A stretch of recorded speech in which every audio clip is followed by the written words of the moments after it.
Je crois que la première conclusion, c'est d'abord de faire un très grand remerciement à la société, à son président, à tous ces bénévoles qui nous ont accueillis toute la journée depuis pas d'heure le matin et certainement pas d'heure hier soir et toute la semaine et tous ces mois. Et les remercier aussi pour toute leur activité pendant tout le long de cette année. Donc, et je crois que ce n'est pas fini. Je suppose que ce n'est pas fini, parce que je sais que beaucoup de choses se mettent en place désormais. Et puis remercier aussi le public si sage, qui n'est pas tellement intervenu, hein, mais il faudrait quand même, faudrait parler aussi. Quel résultat? Nous sommes d'abord partis, je pense, d'un passé. Bon, c'est vrai que nous sommes, comme on dit toujours, les nains sur les épaules des géants, que nous suivons nos grands ancêtres, et nous avons tiré un coup de chapeau à nos grands ancêtres, la France savante en particulier, que nous a montré Bruno Delmas, c'est-à-dire tous ceux qui ont créé, qui ont fait des sociétés au fil des ans.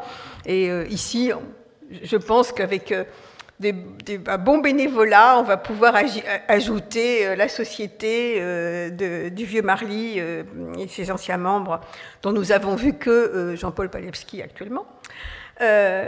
Donc le passé aussi, c'est celui des fonds d'archives, des archives départementales, qui sont celles qui forment la mémoire non seulement des archives administratives qui sont en relation aussi avec les sociétés savantes, mais les sociétés elles-mêmes avec leurs fonds, avec les fonds d'érudits, avec les fonds des instituteurs, avec donc tout cet ensemble documentaire. Donc je crois que là aussi, parce que c'est le passé, mais le passé c'est aussi un work in progress. Le passé, il faut toujours l'étudier, parce que ce que nous avons, c'est un héritage que nous devons comprendre, parce que aussi nous sommes assis sur cet héritage. Et donc, il faut qu'on continue dans ce domaine à faire connaître. C'est donc un passé, et puis un passé qu'on a entreaperçu aussi pour Nanterre, puisque une société beaucoup plus récente, qui je pense n'a pas encore besoin de déposer ses archives, puisque elle est tellement proche, mais qui commence beaucoup plus tard. Alors nous sommes surtout des sociétés d'une amplitude chronologique considérable, puisque ça commence les sociétés savantes commencent à la fin du XVIIIe siècle, et ensuite le grand siècle, c'est celui, comme nous l'a rappelé, de Guizot, c'est celui de la restauration, de l'avènement de l'érudition. Mais il y a sous ces sociétés qui sont des sociétés nouvelles.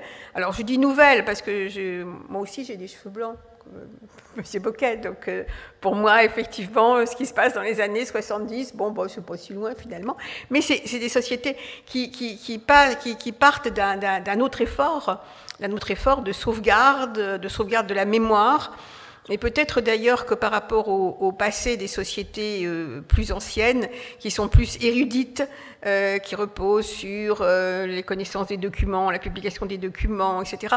Là, on passe à une histoire qui est plus ethnologique, ethnographique, mémoire ouvrière, mémoire locale, mais aussi bien, je sais pas, je suis en train de penser à la Seine et aux lavandières du bord de Seine. Enfin, c'est toutes ces mémoires-là qui sont donc des sociétés savantes où le passé évolue, il avance petit à petit depuis des sociétés archéologiques qui sont celles qui ont cherché les traces du celtisme et des Gaulois, ce qui était très, très à la mode au début du XIXe siècle, passe après avec la découverte du Moyen-Âge qui va s'affirmer au fond vraiment dans les années de l'évolution, la mise en forme de l'érudition. Puis après ça, elle va s'intéresser à toutes les époques jusqu'aux époques récentes.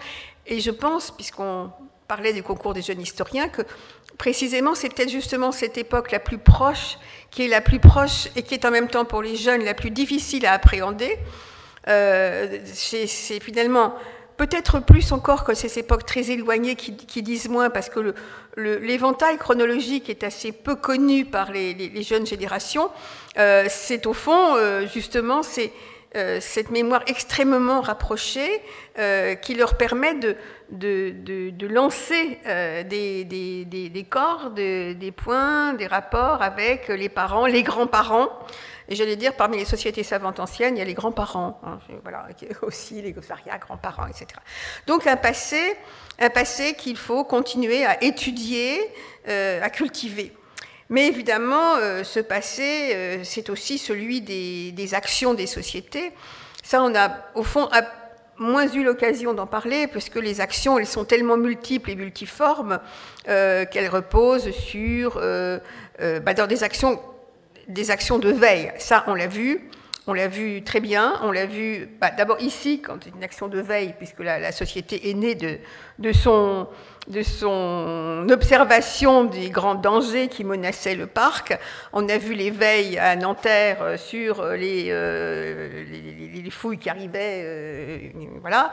On a vu la veille sur les transformations d'un patrimoine qui est un petit patrimoine finalement, parce que ce qu'on nous a montré, c'est pas le château de Versailles ou la cathédrale Notre-Dame de Paris, c'est le pavillon de banlieue qui reçoit d'autres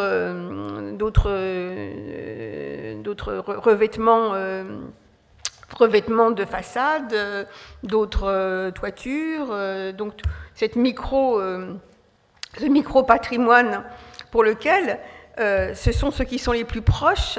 Et c'est eux, justement, qui appartiennent aux sociétés et qui font connaître. Donc, l'action de veille est extrêmement importante. Mais évidemment, c'est aussi une action de publication qui est les plus anciennes de ces sociétés, les publications. Alors, avec toute l'éventail des types de publications qu'on a, depuis les gros livres, très beaux livres sur Nanterre, les gros livres, les bulletins, les mémoires, etc. Et puis, on a vu quelque chose de beaucoup plus proche. Et alors là, nous passons dans ces actions, on rejoint la communication dont on nous a largement parlé, en s'interrogeant justement sur les communications, puisqu'il est difficile finalement de faire il y a une feuille extrêmement mince qui sépare la publication scientifique de l'article de journal, qui finalement est peut-être la première évocation d'une personnalité, d'une action, d'un acte, etc. Donc finalement, l'éventail des publications est extrêmement large, et cet éventail, ce matin, on a vu qu'il se poursuivait par les nouvelles technologies qui font partie, alors on ne sait plus très bien si ça appartient aux publications, si ça appartient à la communication, au faire savoir.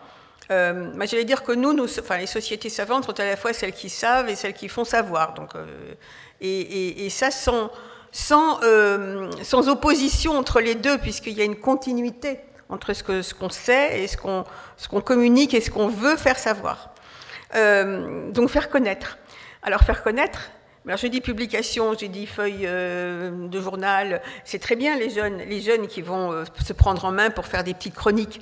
Tout ça, c'est la publication, mais c'est aussi les journées qu'on a vues, journées portes ouvertes, c'est tout ce qu'on peut faire du point de vue du lien social, parce que la société, c'est une société savante, une société de lien social au premier niveau, c'est celle entre les membres eux-mêmes. Mais après ça, des membres sur la société extérieure, et ensuite la société elle-même vers la société savante. Donc c'est un mélange, c'est un groupe qui s'unit et qui n'est jamais homogène et qui se renouvelle sans cesse. Alors évidemment, dans tout ce monde, tous ces problèmes, toutes ces constructions, nous avons vu que se posent les problèmes de l'actualité, de la transformation du monde, du choc des générations. Alors, quand on voit le concours des jeunes historiens, il n'y a pas vraiment de choc des générations, puisque nous avons des fidèles, les plus fidèles entre les fidèles, qui dessinent de manière extrêmement drôle le constructeur de la jamais contente, mais aussi combien de jeunes, combien de concours, donc et effectivement dans tout cela, ce que je vois, on a parlé beaucoup du lien avec l'éducation nationale pour les jeunes historiens, on en a parler un petit peu, oui, bien, pour les fouilles de Nanterre, parce qu'effectivement, il y a des liens avec l'éducation nationale. Je pense que pour toutes les sociétés, effectivement, c'est là qu'il faudra mettre l'effort pour créer ces liens avec le monde enseignant, qui sont d'ailleurs très souvent des piliers des sociétés locales, mais pas forcément les piliers à l'intérieur de leur établissement. Donc là aussi, c'est un gros effort qu'il faut cultiver. J'ai dit c'était toujours un work in progress ici. Il fallait donc continuer. Et évidemment, j'ai été assez désolée de voir ce qu'on nous a dit ce matin sur une certaine... un manque de continuité dans l'alimentation de certains sites, dans le fait qu'au fond, il y a eu un grand enthousiasme dans la création des sites web, et puis après, peut-être une fatigue, un manque de bénévoles. Alors, le problème, c'est que toutes les sociétés reposent sur des bénévoles. Nous sommes dans le monde du bénévolat. Nous sommes dans le monde aussi, ne nous cachons pas, on ne l'a pas du tout dit parce qu'on est des gens bien, on ne parle pas de ça, etc. Mais quand même, c'est un problème financier aussi. Donc, les cotisations, ça pose des problèmes. Pour certains, c'est cher. Si on met la barre basse, c'est très bien, je trouve que c'est très bien, ça fait la démocratisation, c'est parfait. Moi, je suis dans une société, l'histoire de l'art français, où on a mis la cotisation à 10 € pour les étudiants. C'est pas pour ça qu'on en a eu beaucoup. Il y a eu quelques grands-parents qui l'ont offert aux enfants. Puis effectivement, on a eu quand même quelques masters qui sont arrivés. Comme ils devaient faire une communication, en plus, payer 10 € pour faire une communication, avoir le nom, c'était pas mal. La cotisation est un problème, hein, c'est un problème financier, il ne faut pas se cacher derrière son petit doigt. Hein, et le problème financier est un problème aussi pour les sociétés savantes. Et là aussi, on n'en a pas parlé dans les enjeux.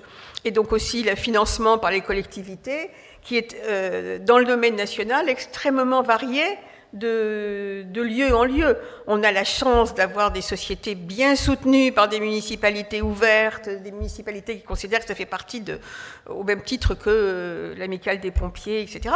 Mais ailleurs, moi j'en connais d'autres qui tirent le diable par la queue et pour lesquels une publication ça coûte cher.